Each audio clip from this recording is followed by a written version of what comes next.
Well, hello and welcome to the first trading day of December. And definitely looking at the equities market in November, it did drop about 0.1%. That was for the month of November. So I guess it wasn't a November to remember. But let's see, maybe a Santa Claus rally can make it up to the investors. Let's get a check on stories now that set to agenda. We started with oil market. We're seeing oil prices up, supported by strong factory activity in China as the world's second largest oil consumer, and heightened tensions in the Middle East as Israel resumed attacks on Lebanon despite a ceasefire agreement. So we're seeing all of that playing into the oil market. Brent $72.41 a barrel, a big 0.79% jump for Brent, and WTI not left out of the party with a higher rise there, 0.85%, $68.58 a barrel. We'll see if WTI can get back above that $70 level. So we see some survey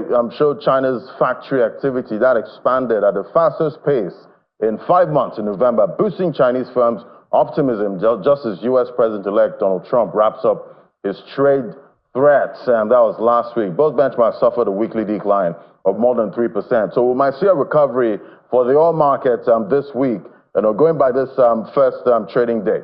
To the FX market now, we'll see for the NAFEX window, there was appreciation about 19 naira, 49 naira to fix at 1,663 naira to dollar. That was up 1.16% for the final trading day of November. Then for the NFM, 1,672, weakness to end the month, 1.69% down. That's for NFM. So analysts are still expecting, the same levels we saw that was last month into December, barring any other changes and interventions from the Central Bank of Nigeria. We know Governor Cardoso had a lot to say, over the weekend about the FX market and the whole banking industry in general.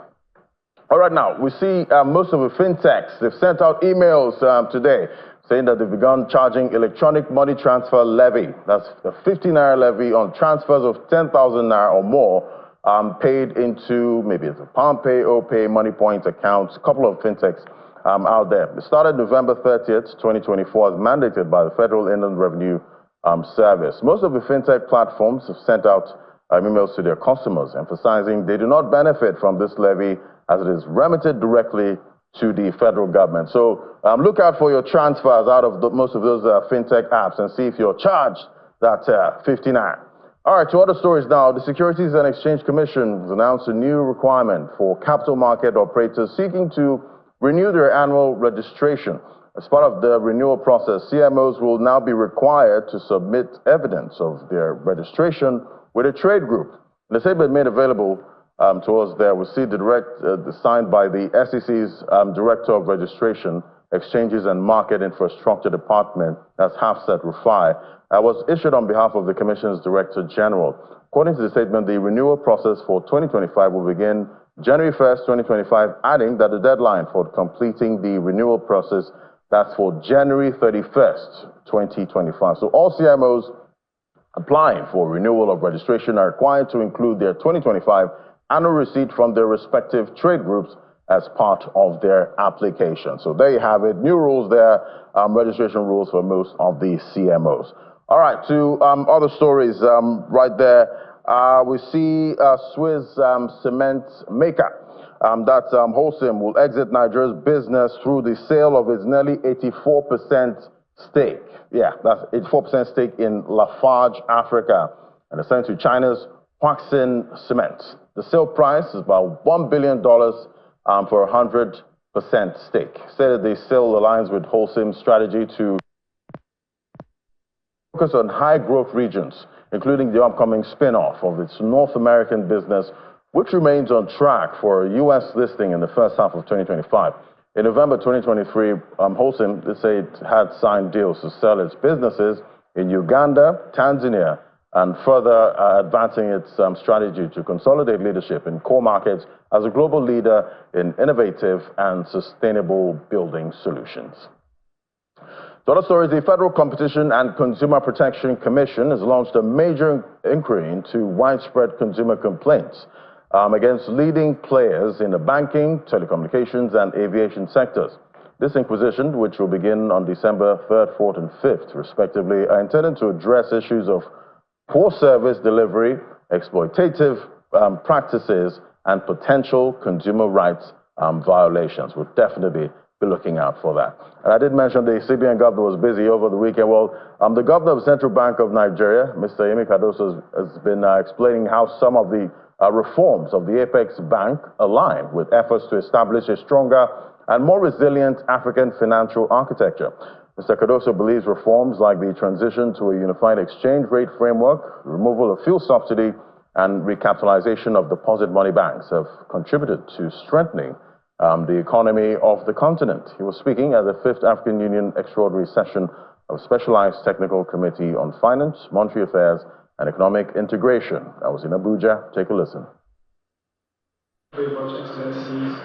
African finance ministers and heads of central banks across the continent have converged for the 5th African Union Extraordinary Session of the Specialized Technical Committee on Finance, Monetary Affairs, and Economic Integration. The meeting is convened under the theme, Building a Stronger and Resilient Africa Financial Architecture.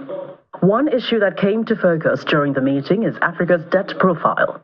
According to the Africa Development Bank, Africa's public debt has surged by 170% since 2010, exacerbated by several economic issues. Figures from the bank state that this year alone, Africa is expected to spend $74 billion on debt refinancing, with annual cost projected at $10 billion from 2025 onwards. The bank adds that Africa pays 500% more in interest costs when borrowing from international capital markets compared to borrowing from multilateral development banks like the AFDB. The figure reveals the paradox of the debt and development financing on the continent, and Nigeria's finance minister, who is represented by the director in charge of special projects at the Federal Ministry of Finance, calls for collective action to tackle the issue. Status of implementation of sustainable financing of the African Union underscores the importance of Africa working collectively in a more coordinated manner in shaping up our economies in such a way that we will not be dependent on aid from international partners. It emphasizes that only through collective endeavors can we navigate through the challenging times that face us. The governor of the Central Bank of Nigeria echoes this sentiment, emphasizing the impact of Nigeria's fiscal and economic reforms. The removal of fuel subsidies has created fiscal space for strategic investments, while targeted policies to enhance diaspora remittances have contributed to an improved external reserve position. Over the next couple of days, the delegates are expected to deliberate on these pressing issues, and the resolutions adopted at the session are expected to set a transformative agenda for Africa's economic future. All right, now to our first conversation. As the year draws to a close, Nigeria's travel industry, well, it's gearing up for the festive season, with the country's economy showing signs of recovery for the third quarter. Travelers are expected to take advantage of the holiday period to explore local and international destinations. Well, let's explore the December domestic and foreign travel demand outlook in Nigeria. And join us for that, we have Mr. Gbenga Onitilo, the Vice President, B2B at Wakana. Joining me right here in the studio. It's great to have you. Good morning. Thank you very much, Larry. Yeah, so I guess that Christmas feeling, I don't know if it's there, anymore, because as a kid, I remember back then, once you get into the Ember months, you start to feel it. You start to smell Christmas. Yeah. I've not felt that in a long time. I don't know if that's the same experience with you. Well, it's the same experience with us. We've been feeling it in the travel market, because as way back as September, you've seen a bit of demand on local travel. That people booking forward bookings as far as December. You have pricing going up because demand and supply issue kicked in. So you have a lot of people doing group bookings, traveling all across Nigeria, regional travel and domestic, more of it. International travel seems to have slowed down a bit because of high pricing, then also visa restriction issues.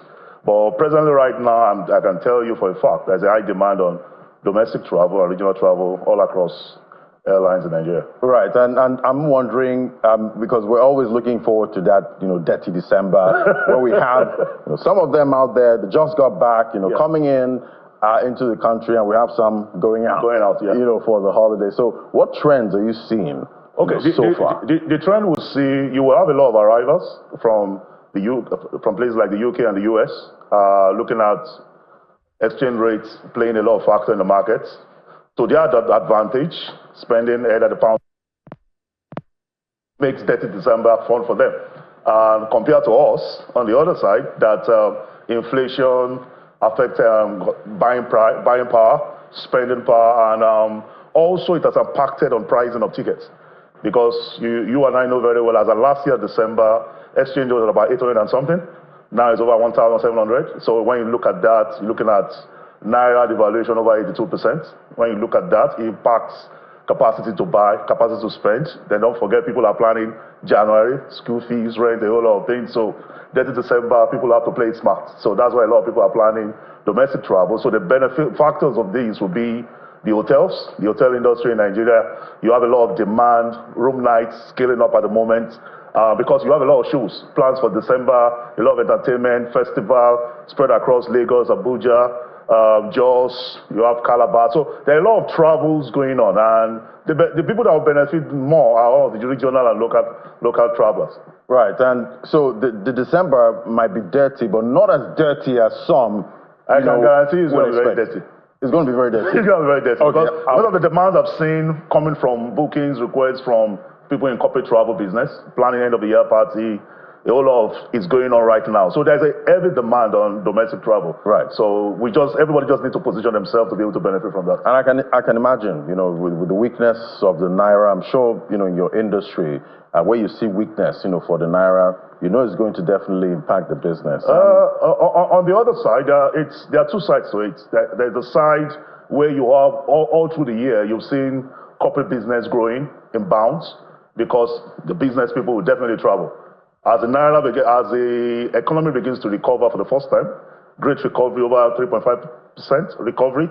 If that continues into January, you're going to see a bit more demand in terms of international travel, because now people will have more capacity to spend. The businesses will have more capacity to plan around all their logistics, because now you have a lot of foreign investment coming in the finance, oil and gas, fintech space. So when you have all those kind of things happening, and the pressure on the Naira begins to reduce, knowing fully well air flight services is impacted, it's controlled basically by dollar. What happens in dollar impacts the business. So you are talking about buying of spares, you're talking about pricing of fuel for aviation, everything is premised on dollar. So any impact on devaluation on the Naira, impact on the dollar, it affects the pricing of tickets. Right, and we did hear from the central bank governor. He did say the Naira has been quite stable since June. So for us, selling tickets, I can't say fully it's been quite stable. It's been a bit inconsistent, because you have the pricing. In a week, you got pricing modulation close to about 3 or 4 times, even in a day. That you are paying for a ticket of 1.7 million, and you didn't pay as when you're supposed to pay. As at the time you're now paying, it has increased by another additional 10 naira.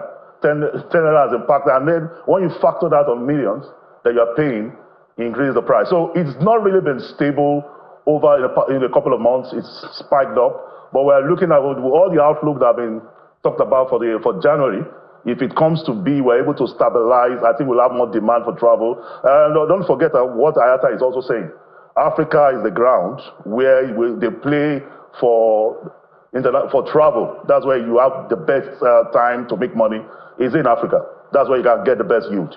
Right, and looking at domestic travel, so far, we know the airfares are really high, at this point. And we've had calls from some Nigerians that, okay, you know what, we want to also use the roads at this time. But you now have, the insecurity issues.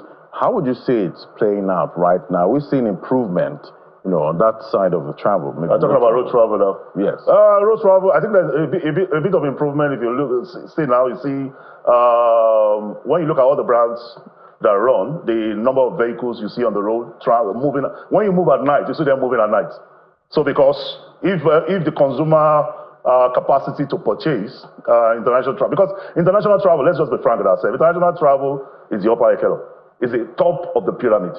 It's not for everyone. What percentage of the population do travel international? Maybe 5 to 10% of the general population who will do that. And it's the same thing all over the world. But the most effective one we have to develop are the likes of road transport, rail. Those are the things we need to enhance, because that's where you have the mass population playing in. And if we don't look for a way to subsidize those sectors, the thing is about subsidizing the sector. What kind of waivers, tax relief you're going to go to the players? Those are the things that determine how affordable road transportation. Then we talk about insecurity as well. So what are we going to do? Are we going to empower the states, state legislation that is going to help the state to be more focused on policing? Because what we have is the true federalism we have in terms of policing, I don't think it's going to be more effective for us. We have to start looking at the devaluation of power to the states. That's what's going to ensure that we have great security across all of Nigeria. Right, and looking at this new administration, we would have a new Minister of Transport. What are you seeing so far from the Ministry of Transport? Have you seen some, initiatives that are boosting, the industry? Some of the initiatives we've seen is talking about the CNG issue. We've not seen how much of impact that has done. So if you are looking at that and you're not looking at mass transit in terms of having more buses on the road. But the funny thing is, how much of road is motorable in Nigeria, if you're going to look at that? So we should be looking at how we are going to develop our rail system. The most powerful one, those are what the likes of China, Ethiopia, all these countries have been able to do. One of the most key components that we have to develop beyond road. If that happens, that you can connect all the inner cities into each other, then it saves a lot of travel. Now that you're having trains going as far as 526 km per hour in the likes of Japan, so I can be here going to Abuja in 2 hours or 3 hours, you're in Abuja. So those are the things I think in the infrastructural development we're going to do. I think it's more for me. I think we should invest more in rail, find private sector partnership that's going to make that work, because government can actually fund it. We have to start looking at who are we going to partner with. Is it China? Is it India? We have to go Japan, people that have the capacity to do all this connect, that have done it all across the world. That's what we should be thinking about, beyond road transportation. Beyond road transportation. Rail transport, for me, seems to be one of the safest. One of the most safest that you can talk about. And when you're doing that as well, you have to connect it to the ecosystem of road transportation. Because when you look at what is happening in UK, for example, it's one of the most sophisticated train system in the world, but you have it connected to every bus terminal. There's no bus terminal you're looking at that your train station is not connected to. So those are the things we have to start looking at. It's a complete ecosystem. And I'm sure you're optimistic about 2025. I want to believe. 2025, if you don't keep your hopes high, I wonder what else you will do. We have to keep it high. We have to keep it high. Thank you so much. It was great having you. That was Mr. Gbenga Onitilo, the Vice President, B2B at Wakana. Thank you so much. Thank you very much. Thank you for having me. All right, we'll take a quick break. Now, when we come back, we'll head straight to the markets. That's in a moment. Do stay with us.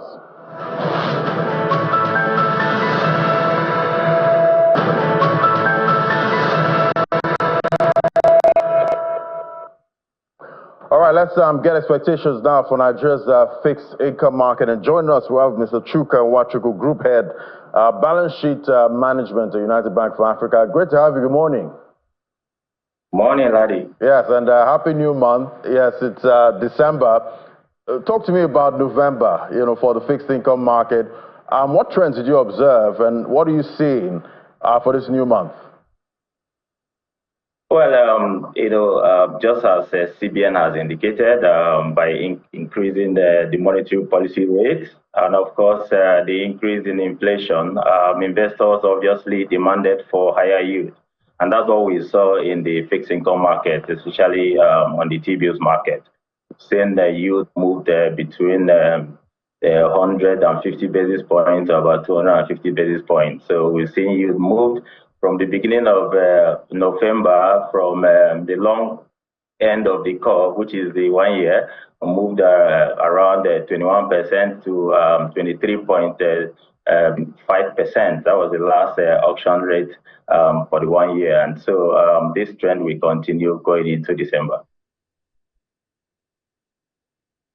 That was the last hike for 2024, got that 25 basis points. Going into 2025, do you think we're going to feel the impact of that 25 basis points in the fixed income market?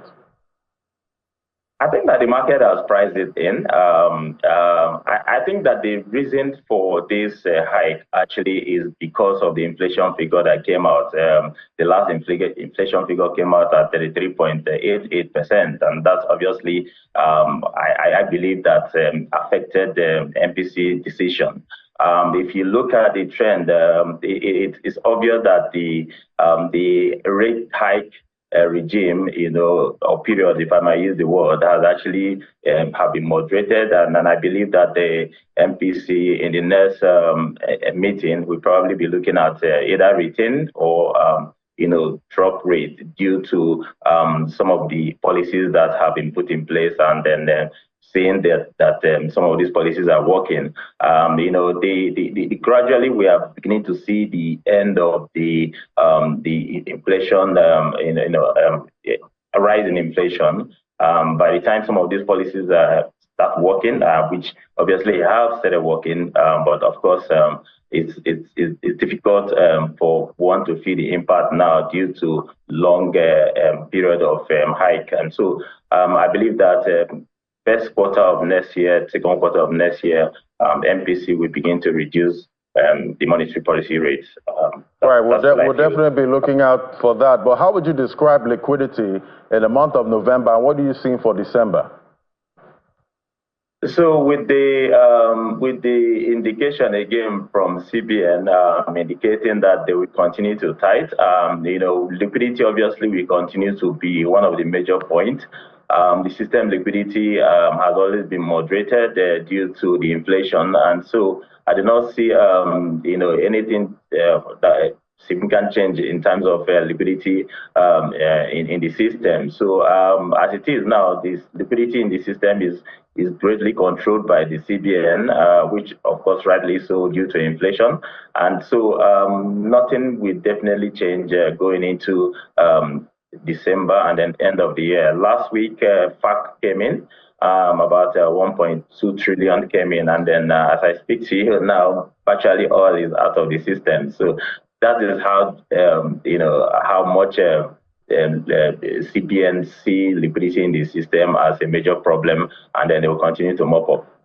All right, let's look at the Naira, how the Naira performed in November. We see the first trading day of November did close at 1,666 Naira to the dollar. Then we fast forward to the end of November there, 1,672 Naira. So we're seeing a drop there about 0.36%. So looking at December, what's your outlook for the Naira, and is it still demand outpacing supply that we saw play out in November? Yeah, so what has happened so far, just like every other aspect of the economy, it's all about demand and supply. And so when the demand outweighs supply, then of course you see that the price will go up. And then when when the supply outweighs demand, you see that the price will drop. So looking at the past 2 months, October, November, we see that quite a lot of inflows came into the system, and so we saw the exchange rate maintain the stability around 1,600. And so with the with the current, with the next year budget, which the federal government has pegged around 1,400. I see that the CBN going into the new year will obviously maintain, we try to maintain that price stability within that range. And so, December is also a month where you expect a lot of spending. And then, of course, on the flip side, it also works on, in our favor, because, of course, we have people coming to, loved ones coming from abroad, and then of course they bring in some of this foreign exchange, and then of course once we have inflows, and then that will also help to temper the demand. So I do not see it go beyond 1,600 as it is now, or at most maybe 1,700, 750. All right, I guess dirty December will also impact the markets with all of that inflow, we're expecting. But we saw the first drop in Nigeria's foreign reserves last week. After, months of accretion, what are you expecting for our FX reserves? So, well, the drop is actually is quite minimal. But if you watch what has happened, like again over the past month, you see that CBN actually maintained the volume. We haven't seen much drop, neither have we seen much increase. Part of it also has to do with the naira denominated, I mean the dollar bond, which CBN has just concluded. Of course, that aided into the reserve, help to boost the reserve. Though we are not producing enough, and then of course that's on the oil side now, and then we are not saving it. I mean, we're not saving enough. We're not earning enough. We're not saving enough. So that would have increased if that has been the case. But then I believe that. Within this range, is currently around 39 billion. I don't see it go beyond this range within the next 2 months, or neither do I see it go significantly lower than this. Even though CBN is also trying to defend the naira using the the foreign reserve as case may be sometimes. So, but again, I think that they've been able to maintain a bit of stability. And then if we increase the oil production, of course, we see increase in the reserve. Right. I guess so much to look out for in the month of December. But thank you so much for breaking it down for us, Mr. Chuka Nwachukwu, who's Group Head, Balance Sheet Management at the UBA. Thank you so much. Thank you, Ladi. All right, that's the show today. That's for Business Morning. Markets are open now. We'll give you a snapshot of what's playing out at intraday. That's at 1 p.m. on Business Incorporated. I'm Ladi Williams. I hand things over to the Sunrise Daily team.